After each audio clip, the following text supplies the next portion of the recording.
Just moments ago, Josh Gates finally confirmed what Expedition X viewers have suspected all along. There was footage captured during one investigation that the network refused to air. And it wasn't because of technical issues. According to Gates, what the team recorded that night was so disturbing that executives ordered the raw files locked immediately, and several crew members required medical attention afterward. A producer allegedly never returned to the field. What Josh just revealed explains why that episode will never be seen by the public. Make sure to subscribe if you want the full story as it unfolds. It was built as a standard mid-season investigation, remote location, sparse documentation, and just enough local folklore to warrant a risk assessment. The Expedition X team was dispatched to an abandoned weather relay station originally decommissioned in the early 1990s, following a string of unexplained signal anomalies. Phil Torres and Jessica Chobot were accompanied by 2 additional camera techs and a single remote operator stationed half a mile away to monitor telemetry. According to internal production notes, they were only scheduled to be on site for 4 hours. The first hour ran smoothly. Field readings were normal. Atmospheric pressure stable, battery levels well within range. Then, 79 minutes in, every piece of equipment registered a simultaneous frequency spike, followed by a complete blackout in the area surrounding the station. Not a malfunction, but a controlled interference, triggering only when Phil stepped into what was later marked Zone Delta. Crew accounts describe an immediate drop in air density, as if something displaced the oxygen itself. Jessica reported hearing static, as though her headset was picking up a voice trying to form words. Phil described it differently, not interference, but intention. He said it felt like something was aware of their presence and adjusting to their observation. The ambient temperature log recorded a 5-degree fall within 13 seconds, which normally would indicate a weather shift, but wind detectors showed no airflow. Multiple cameras began recording compression artifacts shaped like silhouettes, even though no movement was visible to the naked eye. At 1 hour 42 minutes in, one of the technicians collapsed, reporting sharp chest pressure and blurred vision. His vitals spiked, and he was pulled outside immediately. But even after extraction, his microphone still registered the same low rhythmic distortion exactly in sync with his heartbeat. What happened next led the network to place a hard stop on even reviewing the rest of the footage. And the next 12 minutes are what forced Expedition X into silence until Josh Gates broke it today. What followed in the aftermath of the technician collapsing would later be described in an internal incident report as a non-standard medical emergency under unidentified environmental influence. Jessica and Phil dragged him beyond the perimeter while radioing the remote operator for immediate extraction. But before transport could be arranged, every headset and monitoring channel emitted an identical 2-second audio burst that none of them had heard before, almost like a distorted breath, overlaid with a single indecipherable word spoken backwards. When slowed down afterward during medical review, the waveform formed a perfect rhythmic pattern matching the subject's respiratory cycle. He regained consciousness moments later, but claimed he hadn't passed out, only stepped outside of his body. Psychological protocol required instant suspension from further filming. As standard safety measures kicked in, the team was ordered to return to base camp. Yet removing the equipment did little to stop what they were experiencing. Even outside Zone Delta, battery drains continued at accelerated rates, as if something was attached to the devices themselves, not the surroundings. Live uplink verification failed 3 consecutive attempts. The remote operator, who remained physically removed from the event, reported through a restricted channel that his screen showed camera feeds trying to adjust for a non-existent focal point.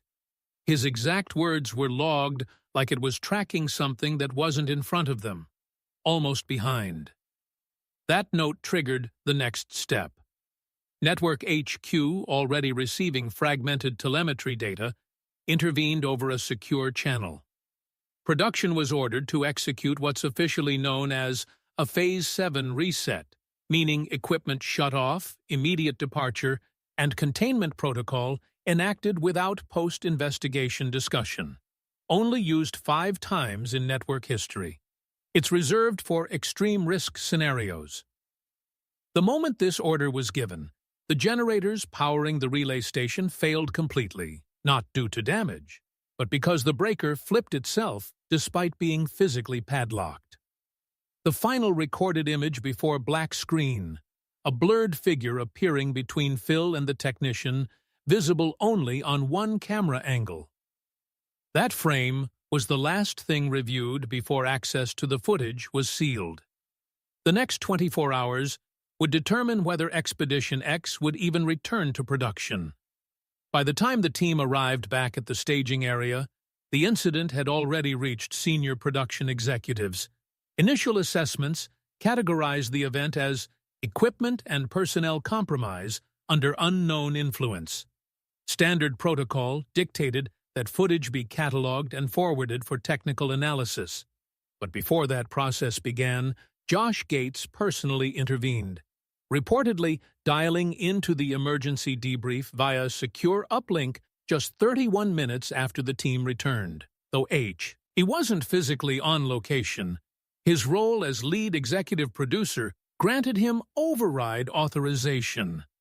What he heard during that debrief changed the entire approach. Jessica, still visibly shaken, described the moment the blackout occurred as if something reacted to us noticing it. She emphasized it wasn't merely environmental, but responsive. Like the area itself shifted once the team acknowledged what they had detected. Phil echoed this sentiment, but stated it differently. According to debrief transcripts, he said, "We weren't just documenting something unknown. We were seen, and it didn't want to be filmed." The technician who collapsed remained mostly silent, but when asked what he experienced, he reportedly whispered, "It doesn't want to stay where it is." His statement caused the call to go silent. Gates immediately requested raw file access to personally evaluate the telemetry sync and thermal imaging data before network review.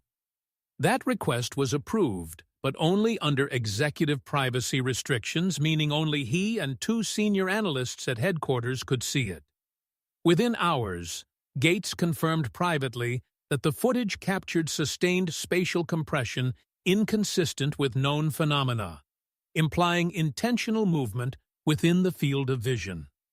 Insiders say he told network leadership what's on that feed suggests more than activity. It suggests awareness. But instead of escalating to promotional material, Josh made a decision that surprised even executive staff. He demanded the footage be restricted from post-production entirely until external consultation could be arranged, refusing to allow even internal editors access. This marked the first time in Expedition X history where the lead host initiated content lockdown against network recommendation. That move triggered a series of legal evaluations that would ultimately determine the fate of the footage and of the episode. What Gates discovered in the raw thermal layer would make his next decision unavoidable. When Josh Gates accessed the restricted thermal and IR-enhanced playback, he expected to find corrupted imaging caused by equipment stress or compression glitches. Instead, what he saw is what insiders now believe prompted the network to permanently seal the segment. At precisely the moment the technician collapsed, the thermal feed from camera 3 captured what appeared to be a human-shaped distortion positioned several feet behind Phil Torres. But unlike typical heat signatures, it showed negative thermal feedback, meaning it absorbed infrared rather than emitting it. This anomaly remained still for 2 seconds, then shifted subtly toward the lens without registering surface heat, breathing patterns, or any identifiable form of locomotion. Yet on the raw spectral enhancement, The shape's internal structure briefly displayed pattern-like movements resembling pulse fluctuations. The timestamp aligned exactly with the technician's sudden chest pain. The strangest part wasn't the silhouette itself, but what happened in the following few frames. As the blackout wave rolled through the equipment, the figure appeared to pivot, its form reacting to Phil's flashlight beam, even though infrared detection shouldn't respond to visible light. According to project files, Josh replayed the sequence 14 times before noticing a chilling detail. On the metadata overlay, the anomaly carried an exact posture match and height ratio to a weather technician who disappeared at the same location in 1987, whose last known transmission mentioned signal distortions following him. The disappearance was never solved. Immediately after this realization, the remainder of the playback started, showing cascading compression blocks that didn't behave like standard digital artifacts. Instead of random pixelation, they consistently formed in a curved arc pattern behind Jessica, almost mimicking a slow, deliberate reach. Analysts attempted to isolate individual frames and manually reconstruct data, but buffer overlays repeatedly replaced any image refinement with low-frequency tones, similar to lab-recorded infrasound stress patterns. One frame, which only remained fully intact for a fraction of a second, showed the silhouette inches from the camera before the feed cut completely. The shape's head appeared turned directly toward the lens. No facial detail, no visible structure, just density displacement, like compressed air forming a rough human outline. Josh reportedly turned off the feed and stated it's aware of the camera. After reviewing the footage, he requested immediate cessation of all attempts to digitally enhance or stabilize it, citing risk to personnel if further exposure triggered physiological after effects. But by then, viewing the footage may have already resulted in deeper consequences than anyone expected. Following Josh Gates's private review of the footage, Network Compliance initiated what insiders refer to as a black vault submission. This process is typically reserved for legal disputes, internal misconduct, or content deemed potentially dangerous if aired without regulatory evaluation. But this wasn't standard risk management. The footage wasn't just locked away. It was categorized under a rarely used contractual clause known as Section 7.4c, Non-Broadcastable Incident Content, originally added to protect the network from liability in cases involving locations tied to active criminal investigation. Expedition X had never triggered it before. The clause permits immediate suppression of media that could incite hazardous imitation behavior, promote exploration of restricted areas, or cause psychological impact beyond normal entertainment parameters. That language was drafted for urban exploration scenarios and disaster sites, not paranormal investigation. Yet legal determined the footage qualified after reviewing transcript excerpts that reportedly described environmental reactions directly tied to the crew's presence. One internal assessment read, "Activity seems responsive. Risk of human replication if aired." In other words, if people saw it, they might try to go there. Network Legal also flagged the local government's historical records regarding the 1987 disappearance connected to the abandoned weather relay station.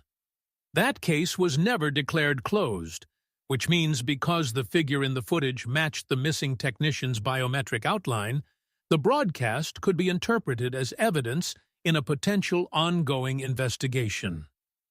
Even though the events occurred decades ago, airing it could open legal complications, including demands for forensic analysis or allegations of interference with a possibly unsolved death. What sealed the footage permanently wasn't just fear of public reaction. It was a leaked production memo from the on-site medical specialist who treated the collapsed crew member.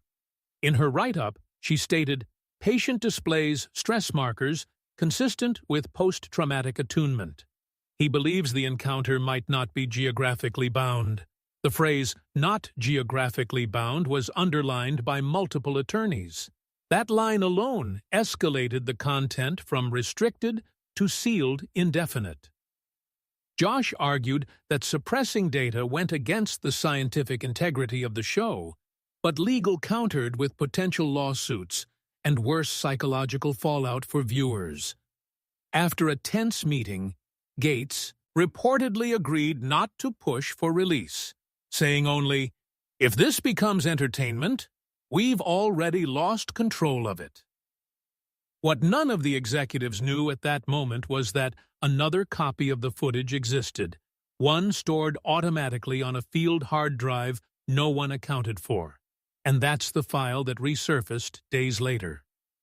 Days after the footage was sealed, a back-end systems check flagged a secondary storage device, a rugged field hard drive that had been left in the mobile monitoring station during the shutdown. It had captured a full sync copy before the blackout. A junior post-production tech, unaware of the legal hold, accessed it while compiling camera logs. What he saw prompted him to immediately forward the data to the medical specialist who had treated the collapsed crew member. That led to the most alarming entry in the internal file chain, the psychological incident memo. The specialist noted that while his physical condition stabilized, the technician reported a persistent sensation of being watched from somewhere that isn't behind me, more like beneath. He stated he felt something still tracking his heartbeat, even hours after removal from the site, despite no biological abnormalities. Further testing showed his neural response spike whenever playback of the footage began, even when muted. He reportedly told her, "If you show that to anyone who isn't ready, it might follow them too." That line triggered immediate psychiatric evaluation. But the most disturbing element came from the junior tech's observation. In his incident report, he wrote, "I fast-forwarded through the final 30 seconds. The image distortion briefly shifts into the corner, like it sees the reflection of the monitor. Then, at the exact moment the technician wakes after collapsing, a noise comes through the audio track. But the gain settings were at 0. No microphone was on. Following this discovery, the tech requested reassignment and refused to work night hours. Within 48 hours, his report was integrated into the legal file, and the secondary drive was seized. That incident directly resulted in the file being classified at an even higher level, no longer under broadcast restriction, but under internal non-exposure protocol.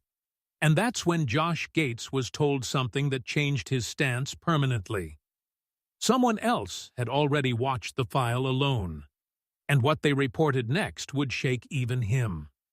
Before the secondary hard drive was confiscated, at least one individual managed to watch the final minutes alone without supervision or biometric monitoring. That person was a mid-level producer assigned to verify damaged media files before they were formally archived.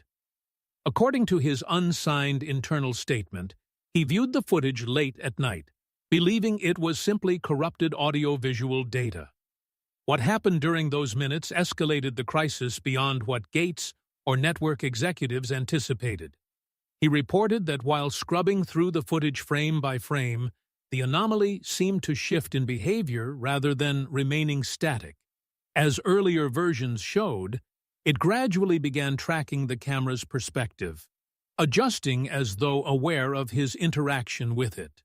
He claimed that at approximately 104:3:14 into the recording, the shape moved slightly closer each time he paused. Thinking it was playback lag, he checked latency. There was none. Then, in the last clean frame before autocorruption began, the silhouette appeared directly aligned with the camera lens, positioned at eye level. He stated that, although no face was visible, he felt acknowledged. What unsettled investigators was what happened afterward. System logs recorded a spike in room temperature despite no HVAC adjustments. He abruptly exited the server room, logged off without filing verification, and drove home without explaining to staff. When contacted the next morning, he claimed he had no memory of leaving work. His vehicle GPS showed he made an unscheduled stop at the investigation location's general vicinity over 3 hours away before returning home. He tendered his resignation the next day, citing irreversible exposure to subject matter beyond broadcast intent.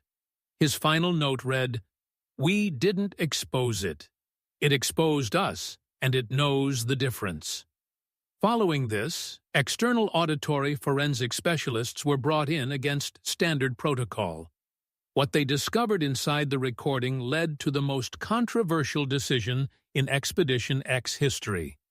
The forensic specialists were asked to analyze the final retained audio signal, something the network hoped would help attribute the interference to an explainable anomaly. Instead, their report stated the waveform exhibited frequency structuring matching intentional rhythmic sequencing. Put plainly, it looked like something was responding to the monitoring equipment, forming signal patterns that under slow playback sounded eerily similar to controlled breathing. One analyst concluded that the reading was consistent with a presence attempting to regulate or sync with an external biological system. That system was later cross-referenced with the collapsed crew member's cardiac rhythm. When this was relayed to Josh Gates, he reportedly remained silent for nearly 10 seconds before responding. According to 2 sources familiar with the meeting, he finally said, "If this becomes televised entertainment, we're responsible for what comes next." That statement, more than the footage itself, led to the final decision: permanent suppression. The network declared the episode unrecoverable. Personnel involved were barred from public discussion, and the location was struck from production clearance lists. Earlier today, Josh Gates was asked about the infamous unaired episode during a live interview. Rather than repeating the standard technical failure explanation, he paused and said, "Some footage isn't meant to be broadcast because of what it does to the people who filmed it, and sometimes because of what it tries to do afterward." He didn't elaborate, but the panel fell silent. That was the first public acknowledgement that what was filmed had active impact. He ended the segment with, "We shut it down to protect the crew. Some things aren't scared to be found. They're waiting to be noticed." The interview cut to break immediately.